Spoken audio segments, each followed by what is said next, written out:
Hey leaders, in this episode of Leading Collaborative Response, I'm joined by Alyson Archibald, principal of Dr. Hamman School in Horizon School Division in Southern Alberta. In this episode, going to explore how the framework has evolved for Alyson over the years and how collaborative response impacts elements such as instructional leadership, collective efficacy, and wellness. So let's get started. Are you a leader who is navigating the nuances of leading collaborative response in your school or district?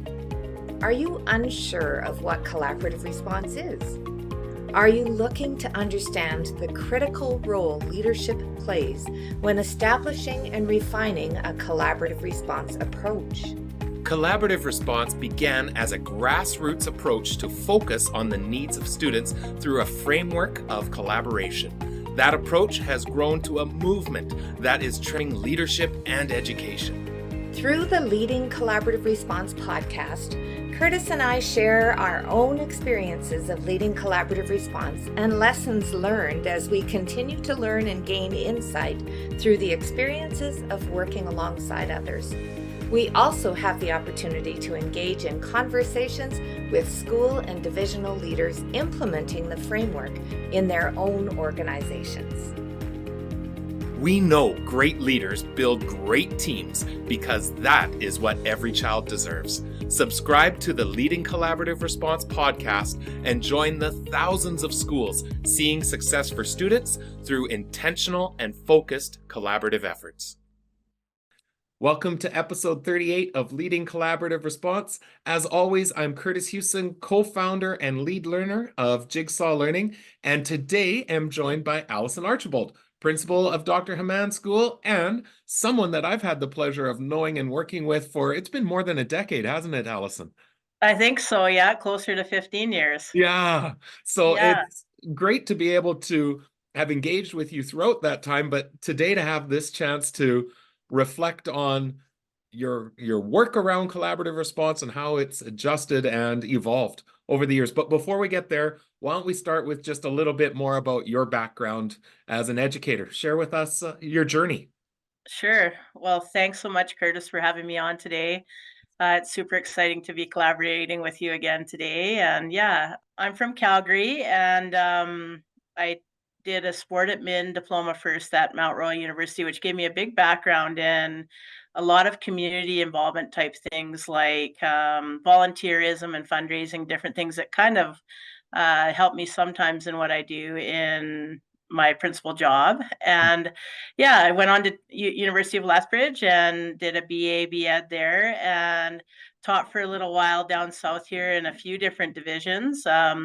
I think I taught everything from kindergarten phys ed to social 30-1. I was in a few different rural schools where you have a lot of different teaching responsibilities, which I think shaped my just sort of practice and leadership and being a big part of a small team in a lot of places, and just trying to contribute. And then yeah, for the last 13 years, I've been a principal here at Horizon School Division.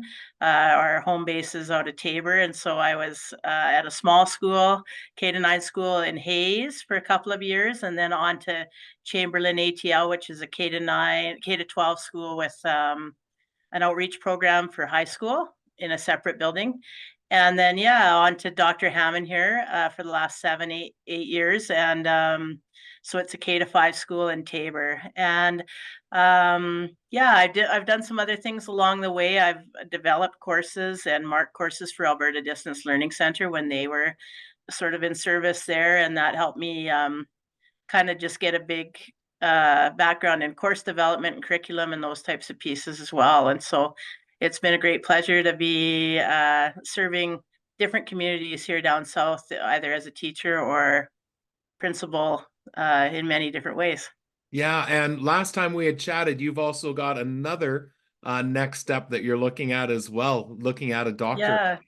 Yeah, so in 2015, I completed my master's at the University of Lethbridge, and I really loved everything I've done at the University of Lethbridge, but unfortunately their PhD isn't in service yet, again, this time around. So just been recently accepted to University of Western Ontario to start my 3-year doctorate program there in educational leadership. Oh, that's outstanding. So you mentioned Dr. Hamman, K to 5. Can you give us just a little bit more context, number of students, Sure. anything else? And Yeah. it's right in Tabor. That would be Yeah. important for listeners and viewers to know as well. Yeah. So there's some dynamics in Tabor. We have three public school elementary schools right in our division here, and then a Tabor Christian alternative program is also hosting an elementary school, as well as we have Catholic school. So we have 5 for the size of Tabor, about between 9 and 10,000 people. We have 5 elementary schools. So there's some interesting dynamics sometimes in terms of enrollment and catchments and different things. And but we are where we're situated, we really think about ourselves as a community school where the neighborhoods around us in our catchment are growing and developing. And so we have usually pretty standard enrollment in terms of that. And so we would have, right now, I think we have 260 students in our K to 5 program, but we also have 2 separate early learning programs. So I have about 35 staff. And a real committed group that are super committed, I guess, to curriculum and student wellness and intervention, as well as serving the students through extracurricular. And we're able to offer so many opportunities to our students, both in and outside of school hours. Yeah, awesome. Okay, so let's kind of shift and start looking at collaborative response. So this year, Yes. we've had the tremendous privilege to work with a number of leaders within Horizon School Division and really have been emphasizing those layers of team, that when we set up that first blue puzzle piece of the collaborative structures and processes, we don't see it as just a collaborative team meeting anymore, but rather layering. So I know this has been a shift from when you were first introduced to collaborative response a number of years ago. Can you talk a little bit about that shift, and then what does the layering of teams look like at the school right now? Right. Well, I had the tremendous honor when some of this work was, I think, first coming out, or either that or we were just exposed to it sort of in our division. When I was at Chamberlain School, our director of learning came out and asked if I would host a pilot program around some of these collaborative response model meetings. And so that was in 2013. We did the first set of meetings with that, and we had all of our division office experts come, and we had sort of a meeting, I think, every couple of months, and we would figure out kind of 2 different division meetings they were structured as, right? Mhm. And we did the things that are people that are familiar with your work. We had the sticky notes on the trifolds of all the different kids moving up and down, Yeah. and the main goal was sort of to get together as a team. And I call it, I don't think you call it this, but I would always say if we can get enough support for a specific kid at that point, we would try to get them so that they could be leveled out of the meeting. So we didn't need to talk about them anymore because they were already so well supported based on the supports and strategies we put in place from the team. When we did that, there was a lot of good things, and that was the best we knew at the time. And I loved that work, and especially because I think one of my core values is collaboration. And when you work with schools who are totally collaborative, and even with a division like ours that is very collaborative and supportive, I think we can really do a lot for kids. So I love that the time we set aside for the meeting and identifying students at that point. Yeah, and so we did a lot of work around that at that point, and kids were well served through that model. Um, what I can say about some of the changes, and so we were asked last year, there were 2 major sort of admin PD opportunities that were presented to us this past year. And so one being the 4-part series with Lorna Hewson, and then it was taken over by Kurtis, which was very well done as well. And we certainly missed Lorna in the second half. But she came in, and we just sort of went through the new collaborative response process and the levels of meetings and different things. So most of our schools, I think it was really suggested to us that we do that PD and bring our learning support teachers as a partner.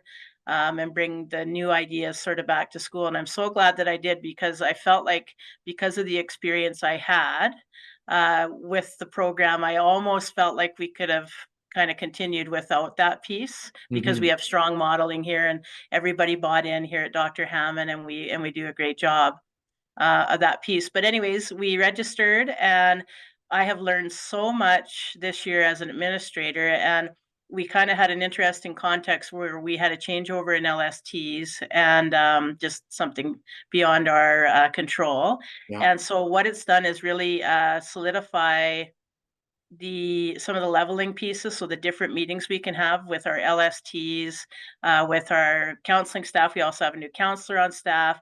So some of our different meetings that we're having beyond our CTM meetings have really brought us together based on the modeling that we've learned through year processes that have been presented through this PD this year.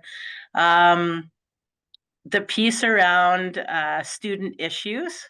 So like, I'm a real, anybody that knows me I think would describe me as quite an efficient person.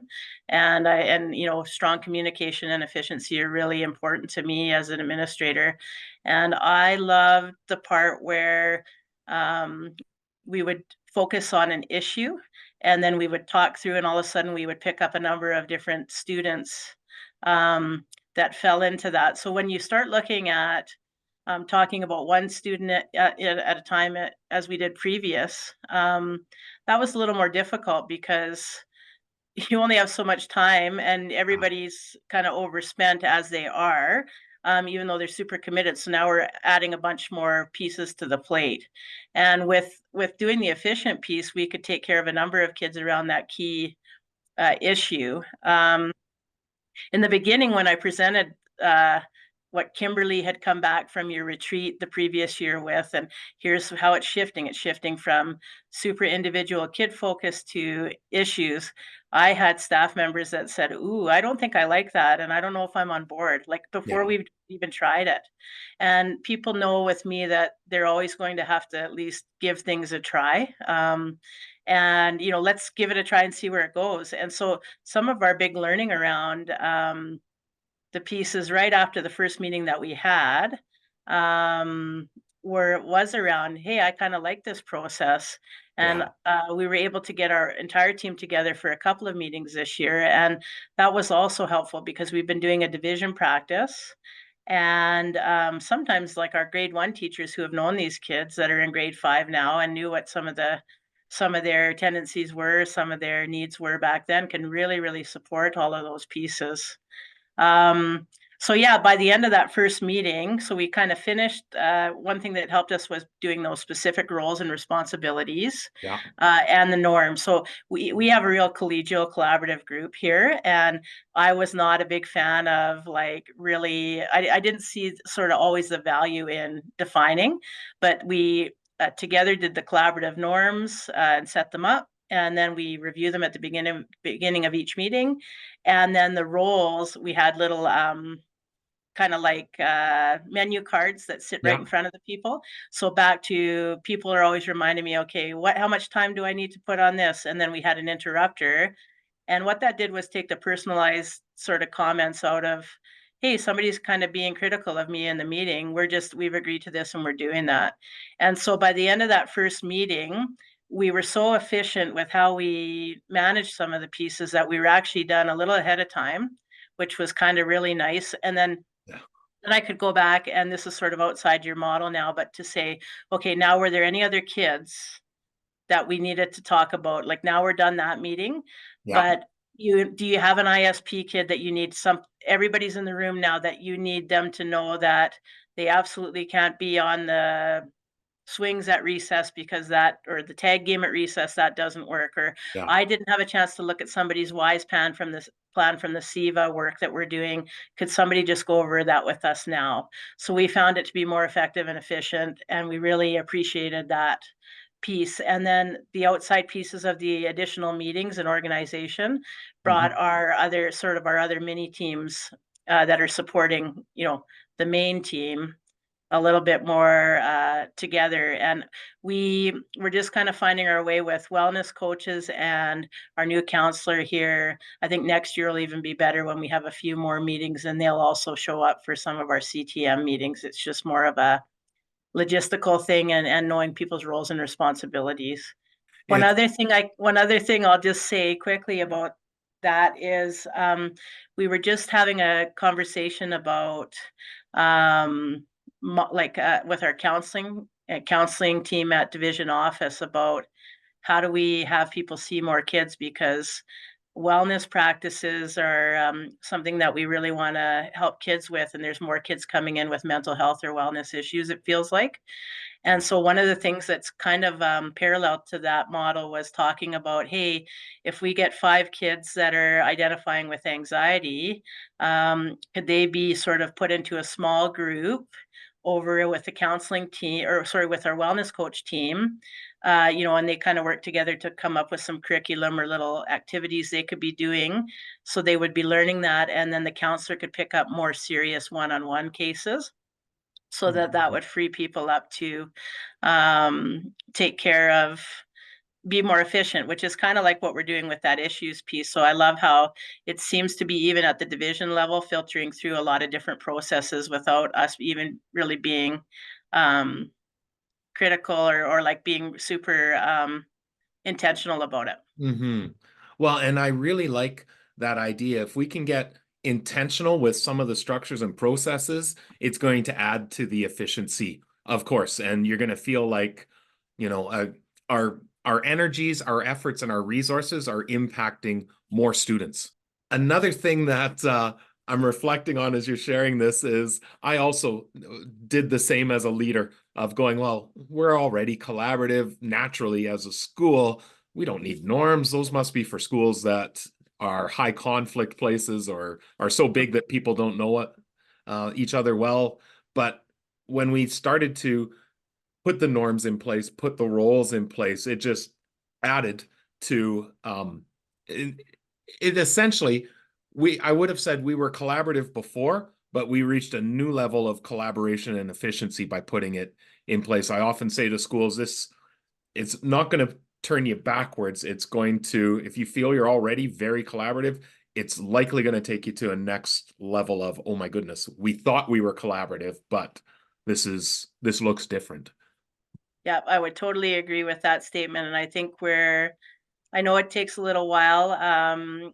Sometimes there's turnover in staff, and there's lots of research around how many years does it take in terms of, an admin team and what effect they might have on the conditions and culture of the school. And we're certainly at the best place we've ever been. And a lot of it has to do with some of the work we've been doing around taking care of our kids, which I think certainly boosts like wellness and efficacy as well. Absolutely. So before we get to the efficacy and wellness connection, because I'd love to pick your brain around that, as you plan into next year, you mentioned that, as we move into next year, we've got some ideas. Let's get into the weeds.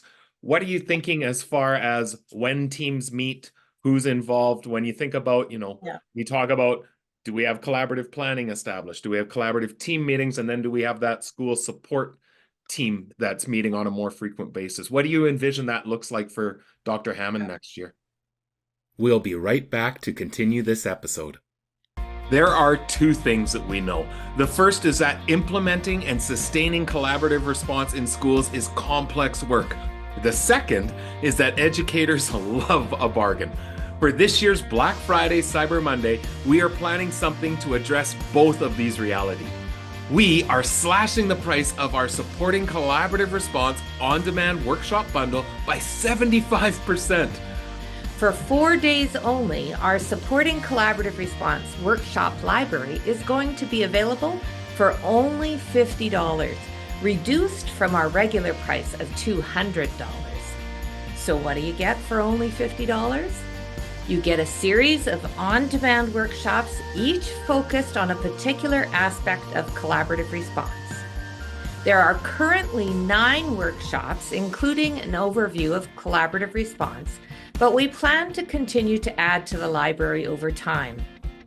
Topics like creating focus for collaborative planning without micromanaging your teams, And 10 considerations when refining and utilizing your continuums of support are just 2 of the titles currently available. These 20 to 40-minute workshops are facilitated by myself or Lorna Hewson and include numerous resources and samples. They have been recorded so that they can be played and replayed as often as you wish. There is no expiration date for these workshops, so access them when it works best for you. In the time it takes to eat your lunch, you can engage in one of the workshops. This amazing offer is only available to our JL Insiders email list, so don't delay. Join the JL Insiders by going to jigsawlearning.ca and clicking on the link at the bottom of the page to become a JL Insider. You can also go to bit.ly/J,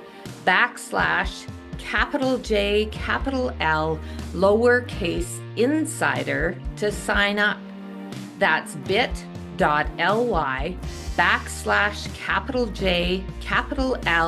lowercase insider.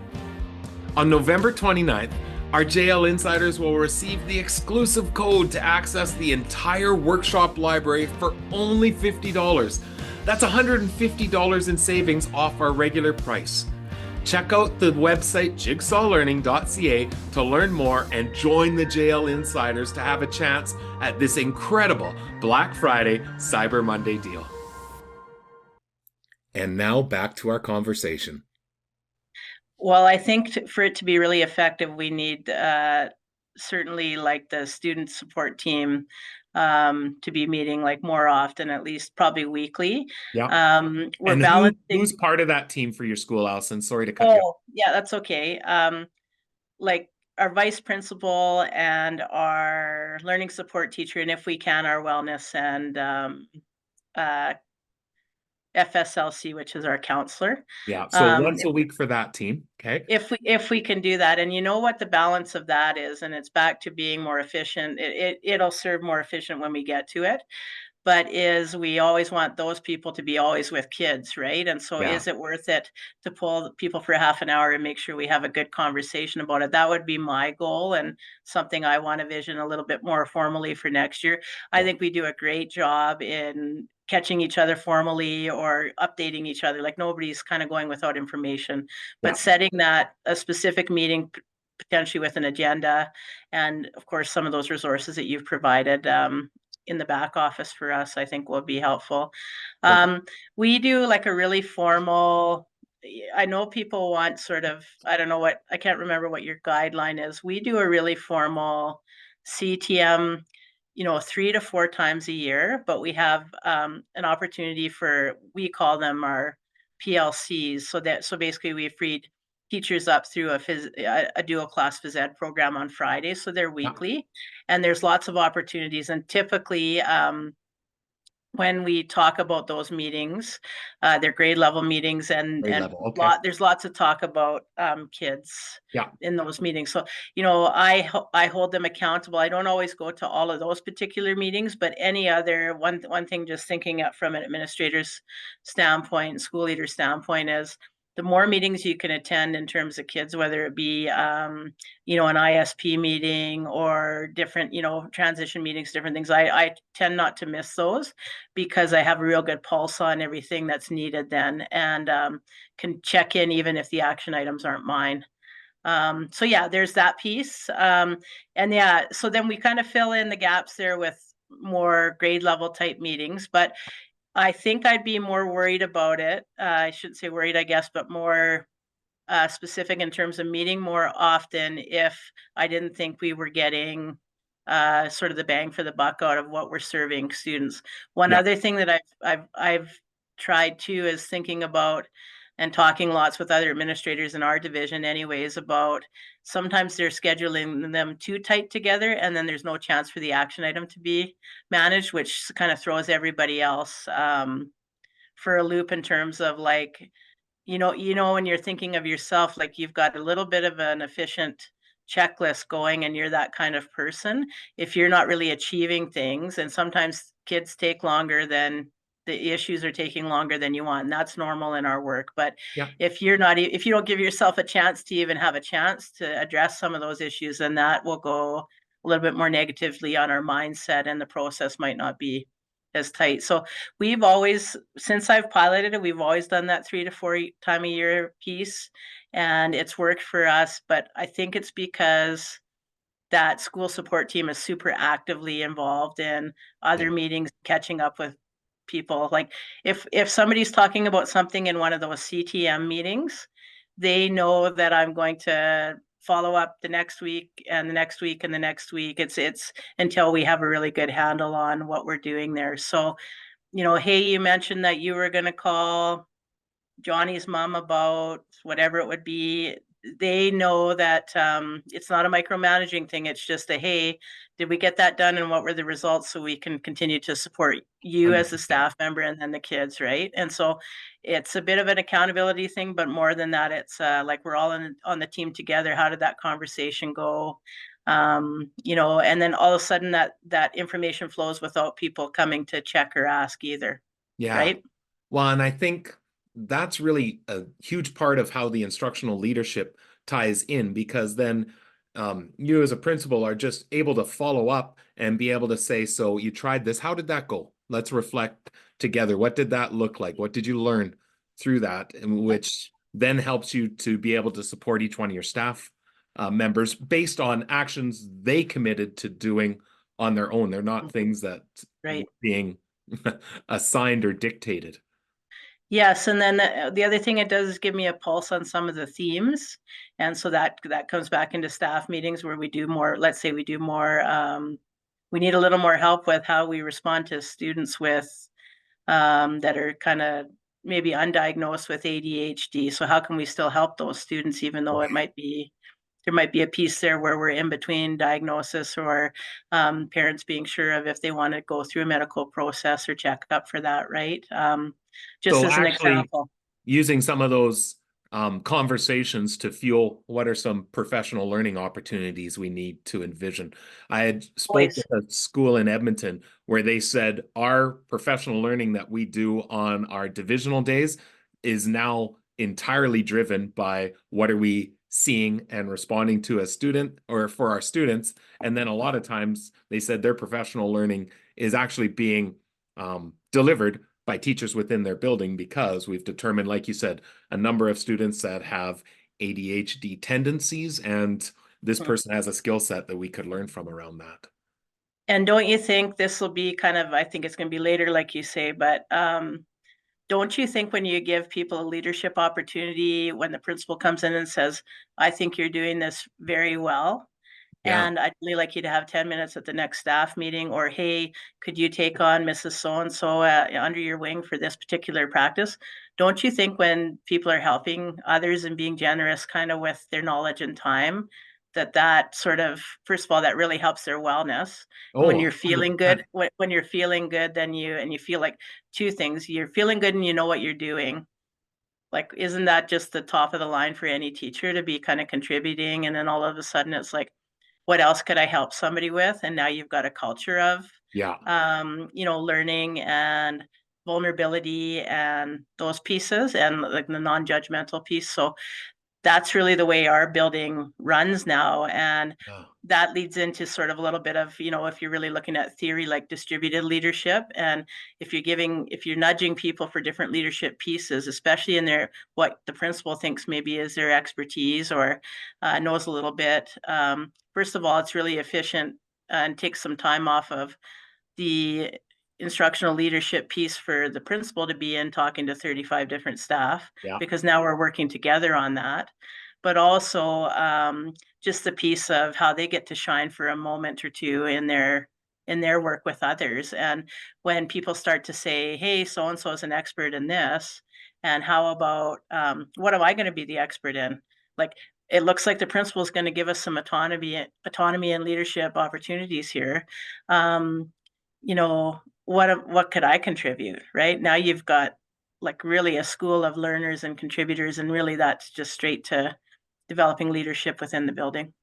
Well, and it really goes back to that idea of everybody in this building is an expert, but everyone's also a learner. There's always a next step, something that we can take away. But boy, when you've got, like you say, 35 teachers, that's a lot of teaching expertise, if you add it up together, and how do we leverage that in the best way possible?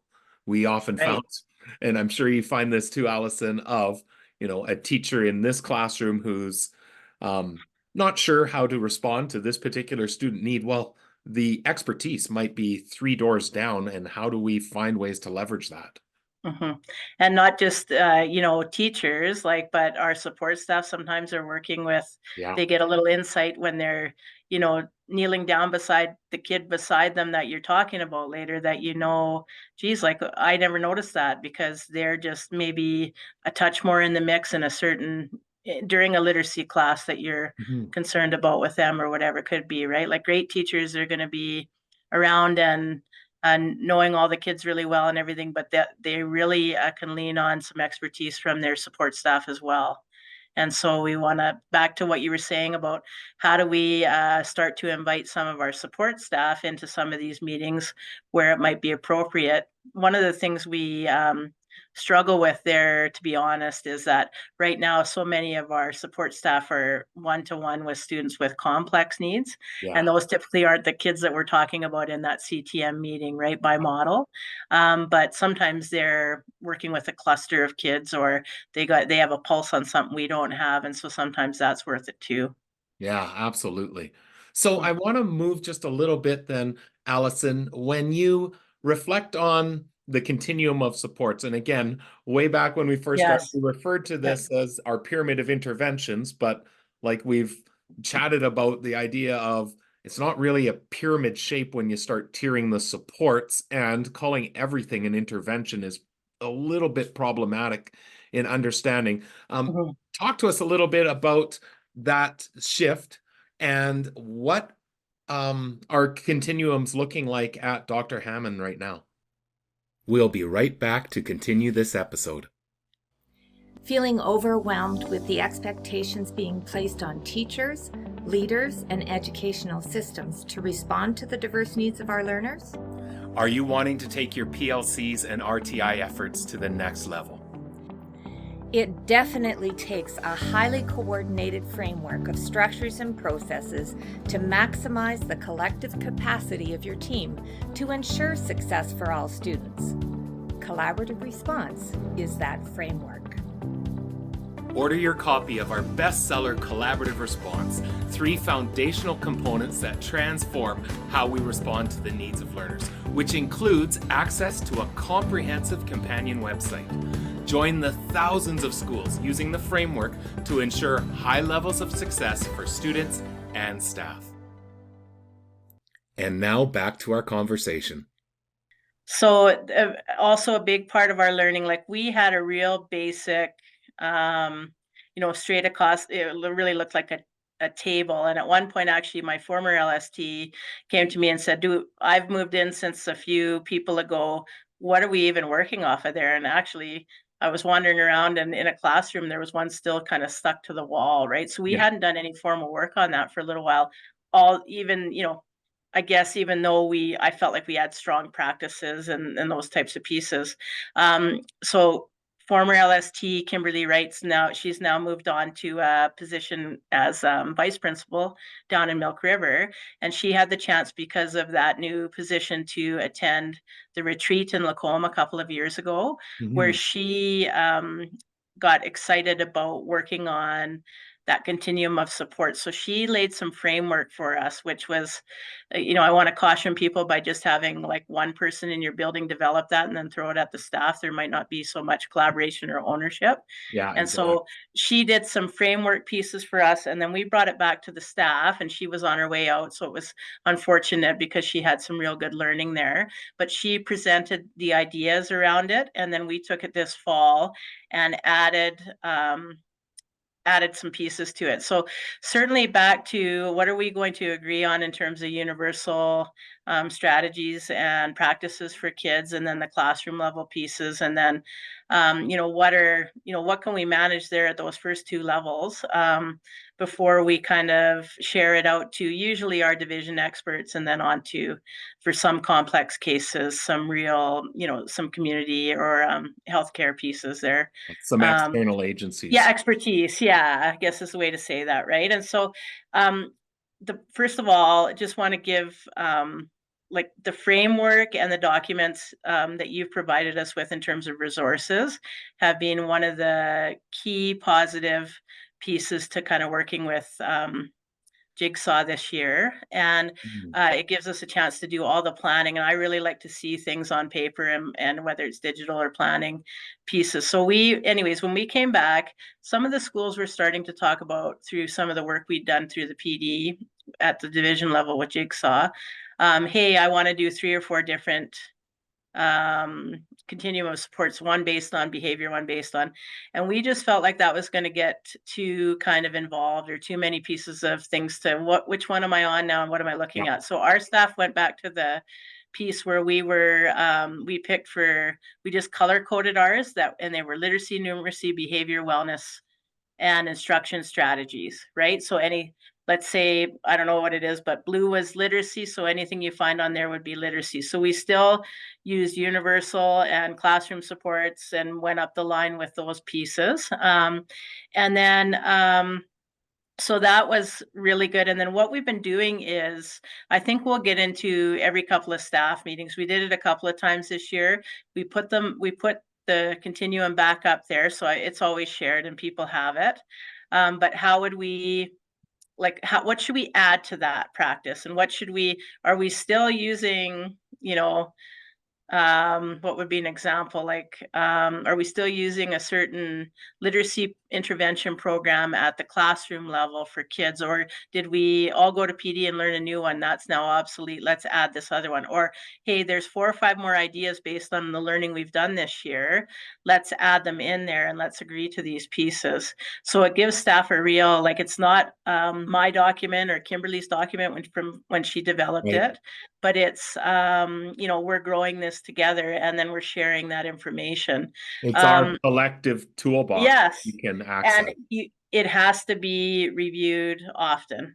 We've learned that. And we even had things from the beginning of the year that we've kind of nixed or whatever. And then we've also kind of added a ton of things. In our last meeting, their teachers kind of got back to me about a few things we really needed to have on there.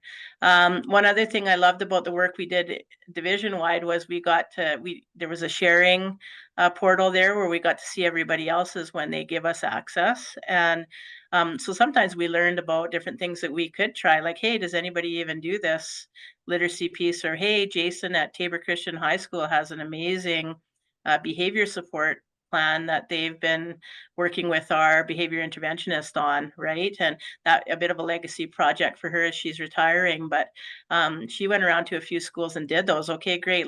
So we don't need a separate one. That's what we felt like, but what are some of the things on there that we could be adding and learning from each other? So that, the organizational and divisional pieces, even though I think they provide some foundation, even though the crux of the work is always going to be collaborating and developing and sharing, right?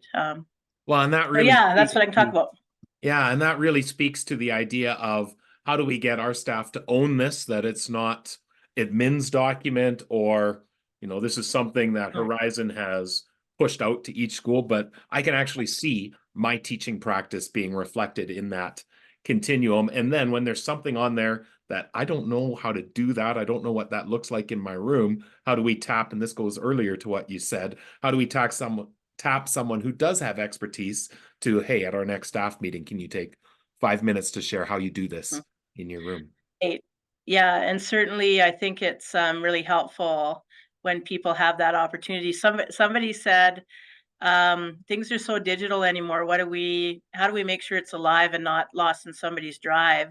And you wouldn't believe the ideas that have come out around the division table around things like, somebody said, oh, put them in the bathroom stalls at the school, or put them by the photocopier, or, where are we can you even, encourage people to go in and write things on there and cross them off. Like, does everybody have access? And when you've added something, can you talk about it at the next staff meeting? So I think this has given us a foundation for those pieces to jump off and find our own processes of how we'll continue to kind of like evolve and develop that process. Well, and essentially you're creating a mechanism to be constantly talking about practice over and Right. over and over again. Yeah, and certainly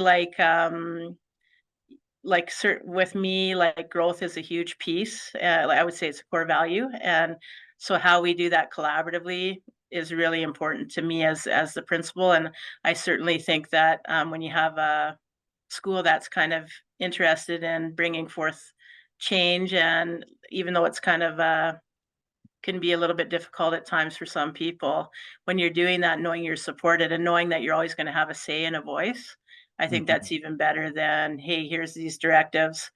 Oh, I went to Kurtis Hewson's retreat and it sounds good, so here's what we're doing. Like, that'll never fly, right? It No. needs to be like, here's some great pieces that let us jump off of what we already have, and here's your say in how we do that. And look at your creating your own documents and sharing your own pieces. And you've got to go and do this in the classroom, right?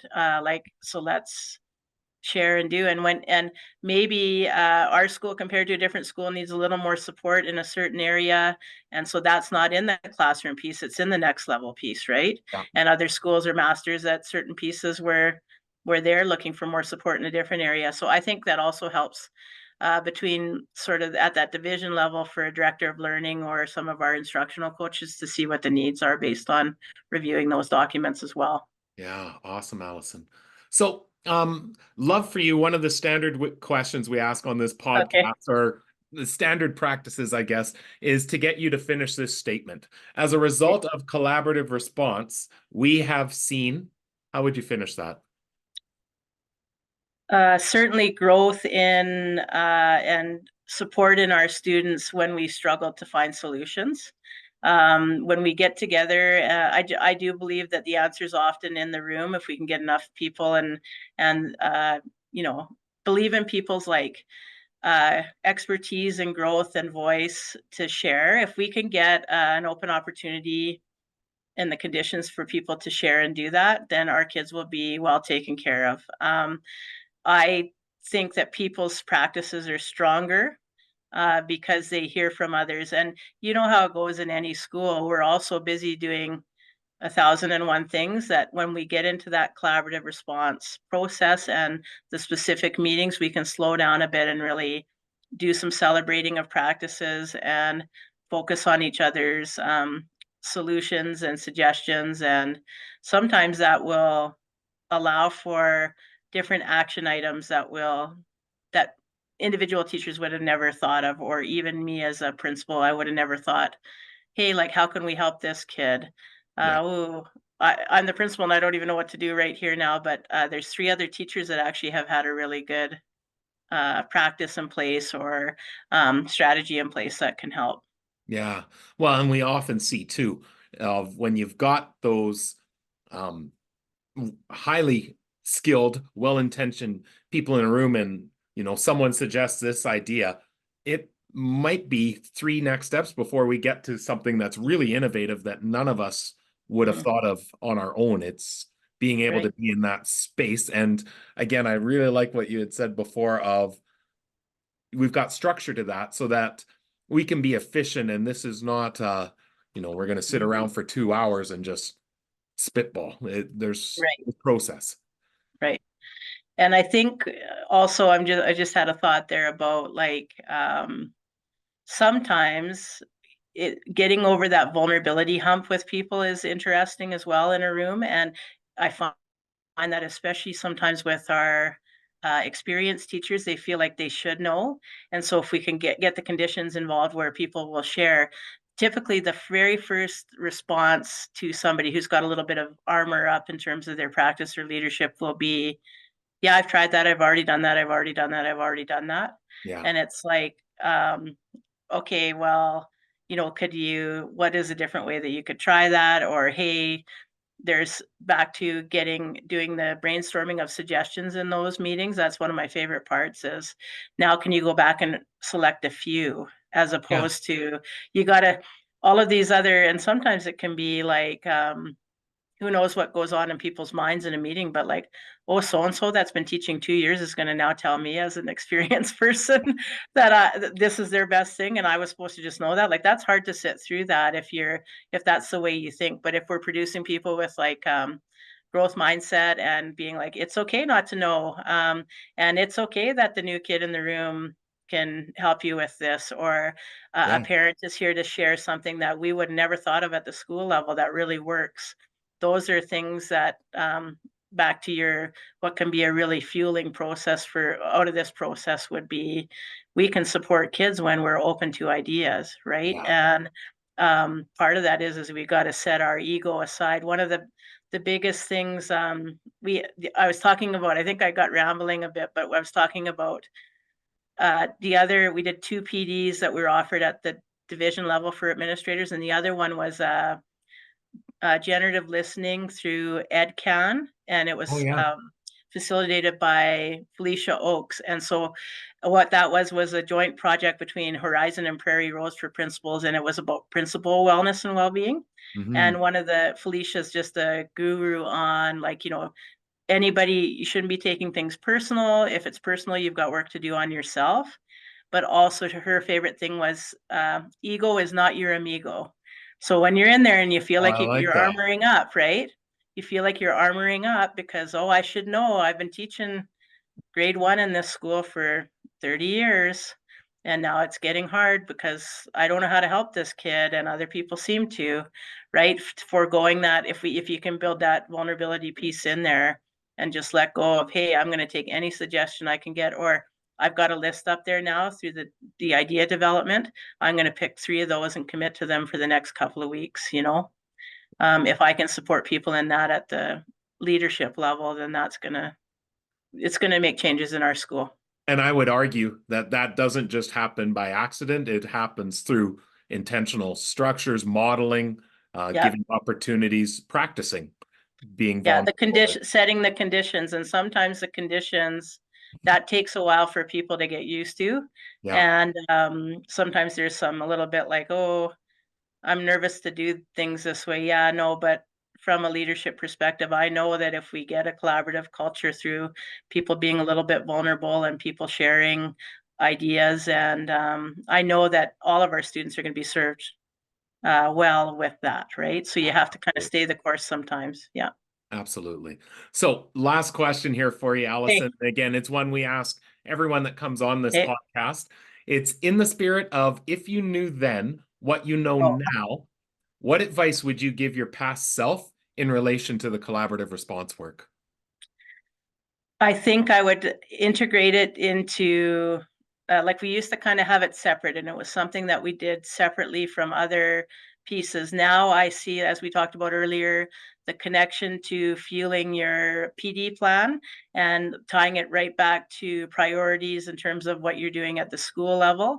And also just kind of like, one of my real passions in school leadership would be like instructional leadership, and then how it fuels wellness. And if I can get a real sense of like what people are needing through having conversations around, let's say, growth plans, and then those meetings, and people that they have their own personal PD plans. If some of those things are all tied to what we're doing in that collaborative response meeting, or suggestions from the different groups, if you're kind of using that more as a synergizer as opposed to a separate entity, that would be, I would be trying to tie more things to that. And it took me a little while. Like, it's just been in the last couple of years, and especially with sort of a little bit of a new model you're proposing there of how we can get to that in terms of just kind of getting things more aligned. Like alignment to me really helps with how many, and it's not a quantity thing, right? Because sometimes you need to slow down and do a real quality piece with one kid that's really unique in a unique or anomaly type situation. But the more kids and the more general practice in terms of universal practices you're serving, I think that can really make a difference at a school level. And also just sort of one other piece that I was thinking of is, we used to focus on kids, like, so for example, if I'm going to do intervention for literacy on a kid, I remember a mindset in my head at least, and I think with my colleagues, 5-10 years back, where we were so worried about the lowest kids in the room. And now we're looking at what I call the cusp kids. So you Yeah. got a kid that's right there just about at grade level. And that's some of the conversations we've had through your PD is get those kids, like they're right there. Let's focus on them and bring them to grade level or whatever the standard is that we're looking at trying to achieve, instead of like, and you're always going to work and do interventions with Of your course. lowest kids, but like, how can you really focus on different results? Our division is huge on like data driven processes, and we see a lot of spreadsheets and charts and data. There's no shortage of data, but I really love how we can see the growth and do those pieces as well through that. And so I would want to, that's another piece that we've learned through that process this year as well, Kurtis, is bringing more like I would always tell them to bring things like anecdotes and like artifacts, but now we're looking at more like, here's the school-wide data on some of these pieces, and how can we talk more about being more effective and efficient with that. Absolutely. Well, Yeah. Alyson, I've really appreciated being able to connect, and I'm sure that people who are viewing or listening are also going to value this as well. If anyone had any questions for you, what's the best way to get a hold of you? Yeah, I can share. You have my email, Yeah. and that's probably the easiest. I'm on Twitter as well. But yeah, those are the two, and they can phone the school at any time. I love part of my practice is I love when people call and ask questions, and it gives me something to kind of help with and think about too. Yeah. So anything people need, I'm in it to mentor people and anybody who's trying to grow. I love those conversations. So Awesome. I Okay. welcome I'll that. make sure to include the email and Twitter link and then Yeah. link to the school website as well in the show notes. Yes. All And right. thanks for having me on, Kurtis. What a pleasure and an honor. Yeah, thanks. It's Yeah. been great to connect once Okay. again, Alyson. All the best. Thanks. So reflecting on that conversation with Alyson, lots to be able to unpack. I really noted the emphasis that she put on the structures having an impact on efficiency and focus. And that's been our learning all the way through, is understanding that structures like norms, like roles, those things really have impact on how it is that we're collaborating. And I love how she's really trying to leverage the expertise within the building of being able to say, we have an expert in this particular area. Could they be leading some learning for us? And that idea that by leveraging that expertise, we're actually impacting wellness when people are feeling like, hey, what I'm doing is noted and it's making an impact or value for others is so critically important. I really loved as well her iterating the idea of ownership when it comes to that continuum of supports, that we're going to be constantly reviewing and refining, but it's a collection of our collective teaching practices that we're going to continue to come back to and think of ways that we can just make it a regular part of our practice. Love that. And I'm also walking away with the line that she had taken from someone else of ego is not your amigo. And I think that is critical when we start thinking about how we're collaboratively responding within our building, that we're trying to create, as she said, conditions to increase vulnerability or levels of vulnerability so that ego isn't involved when people are suggesting ideas or strategies, that all of us have next steps that we can take and continue with a growth mindset. So as noted, we'll make sure to include some contact information for Alyson. Encourage you to reach out. We'd also love for you to like, subscribe, share this episode with a friend. There's some other resources that are available in the show notes as well to help continue to support this work. So wishing you all the best, and until our next episode, take care.